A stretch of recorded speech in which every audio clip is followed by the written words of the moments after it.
बिलसी स्थित Bhudevi Varshney inter college में आयोजित सम्मान समारोह में विद्यालय के छात्र अनस सिद्दीकी के नीट और उनके छोटे भाई अहमद रजा सिद्दीकी के आईआईटी जेईई परीक्षा में सफल होने पर दोनों का सम्मान किया गया।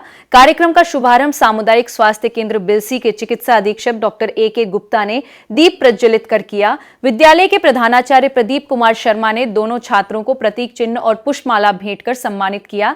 इस दौरान दोनों छात्रों ने अपनी सफलता के अनुभव साझा करते हुए नियमित अध्ययन, अनुशासन और सही मार्गदर्शन को सफलता की कुंजी बताया। मुख्य अतिथि डॉक्टर ए.के. गुप्ता ने विद्यार्थियों को प्रतियोगी परीक्षाओं की तैयारी के लिए प्रेरित किया। कार्यक्रम में दोनों छात्रों के पिता अली हुसैन सहित विद्यालय के शिक्षक एवं स्टाफ सदस्य भी उपस्थित रहे। जिन्होंने मुझे मुख्य अतिथि के तौर पे चुना, उसके लिए मैं श्री प्रदीप कुमार शर्मा जी आपका और साथ में आपके जो मैनेजमेंट कमेटी के श्री संजीव वासले जी, अमरीश वासले जी और अतुल वासले जी और बाकी जो लोग जो इस स्कूल से जुड़े हुए हैं और आप सभी विद्यार्थी, छात्र एवं छात्रा, आप सभी का मैं बहुत बहुत हार्दिक आभार व्यक्त करता हूँ जो मुझे यहाँ पे बुलाया और इस अवसर पर आप सभी के बीच में उपस्थित हैं। ये दो बच्चे जो छात्र हैं अनस और अहमद रजा, आप दोनों लोगों को बहुत बहुत आगे के जो भविष्य के लिए आपको बहुत शुभकामनाएं।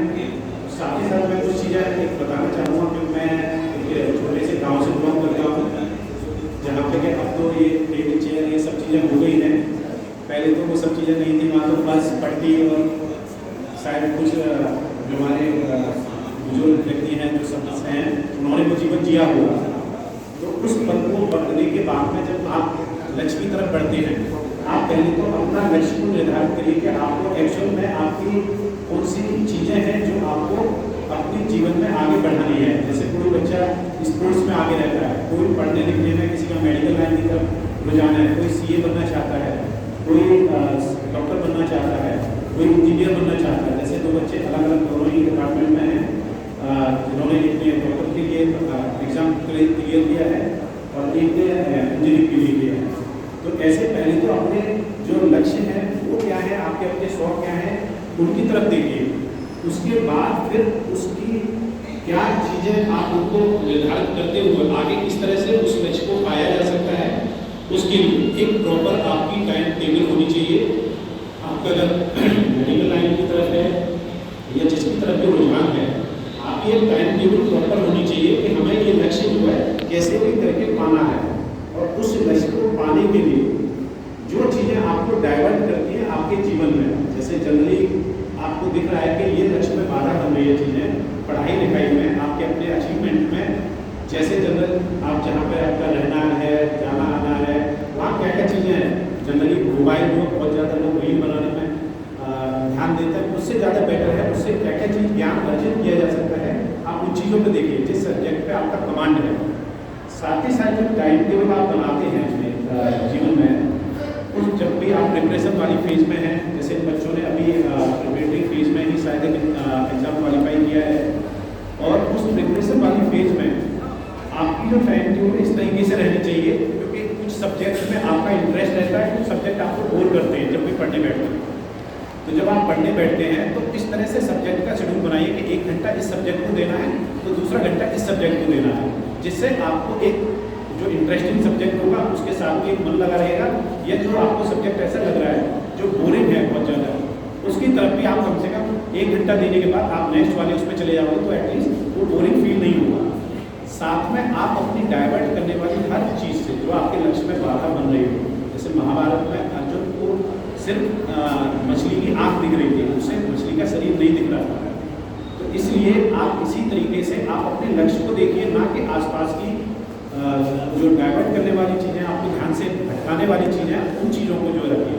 तो आप इन चीज़ों से अपने लक्ष्य की तरफ, साथ ही साथ जिन बच्चों से ने अगर बाय द वे अभी जिसने जैसे दो बच्चों ने तो एग्जाम क्वालिफाई किया, जो नहीं कर पाए तो कहाँ पे आपसे कमी रह गई है, उस कमी को जब तक आप नहीं नोटिस करोगे, नहीं उसको एनालाइज करोगे, तब तक जो है आप कहीं ना कहीं उस चीज़ों में पिछड़े रहोगे। तो आप एटलीस्ट इस चीज़ की तरफ ध्यान दें कि हमसे पिछले एग्जाम में कहाँ पे कमी रह गई और कहाँ हमसे क्या चीज़ थी जिसको हम अच्छा और कर सकते थे, तो उसको बेटर बनाएं, इम्प्रूव करें, जिससे आगे के लिए आप अपने लक्ष्य को जल्द से जल्द अचीव करें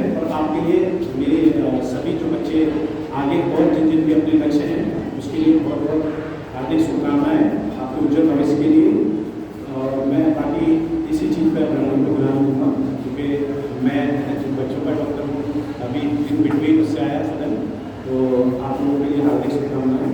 और मुझे वैसे ही बात में मैं डॉक्टर साहब का और मैनेजमेंट के जो भी सभी हैं उन सबका जो बहुत हार्दिक आभार हूँ। बहुत बहुत सारी शुभकामनाएं, बहुत बहुत बधाइयाँ। जी सर, मेरा नाम मोहम्मद अनस सिद्दीकी है। मैंने 2022 में इंटरमीडिएट की परीक्षा उत्तीर्ण हुई थी इसी भूदेवी वाशनी इंटर कॉलेज से। और उसके बाद मैंने लगातार नीट की परीक्षा दी, तो बार बार कभी एक क्वेश्चन से कभी एक नंबर से ऐसे रह गया, बट इस बार मिल जाएगा। इस बार 565 नंबर है विद ऑल इंडिया रैंक 26,671। इस सफलता का श्रेय किसको देना चाहेंगे आप? इस सफलता का श्रेय अपने पेरेंट्स को, मम्मी पापा को और सभी अभिभावकों को, टीचर्स को, विद्यालय परिसर को और सभी रिलेटिव्स को, इन सबको देना चाहिए। कैसा लग रहा है सिलेक्शन होने के बाद? अच्छा लग रहा है, काफ़ी अच्छा लग रहा है सिलेक्शन। जी, मेरा नाम अहमद रजा सिद्दीकी है और मैंने इसी साल आईआईटी की परीक्षा पास की है और मैं आईआईटी रुड़की में इस साल एडमिशन ले रहा हूँ। कौन सा प्रयास है आपका ये? जी, मेरा ये पहला ही प्रयास है। इस सफलता का श्रेय किसको देना चाहेंगे इस आप? सफलता का श्रेय मैं अपने माता पिता और सारे टीचर्स को देना चाहूँगा। और पिछली साल मैंने भूदेवी वाशनी इंटर कॉलेज से इंटर की परीक्षा भी करी थी, उसमें डिस्ट्रिक्ट में मैं दूसरे नंबर पर था। सिलेक्शन होने के बाद कैसा फील कर रहे हैं आप? सभी बढ़िया फील करते हैं, मैं भी अच्छा ही फील कर रहा हूँ। और बच्चों को क्या कहना चाहेंगे? और बच्चों को मैं यही कहना चाहूँगा कि किसी भी फील्ड में जाओ, अपना 100% दो और कंसिस्टेंसी मैटर्स द मोस्ट, तो कंसिस्टेंसी को ज़्यादा मैटर दो बस। आपने किस तरह की पढ़ाई की, ऑफलाइन ऑनलाइन? मैंने ऑनलाइन ही पढ़ाई करी थी, ऑनलाइन।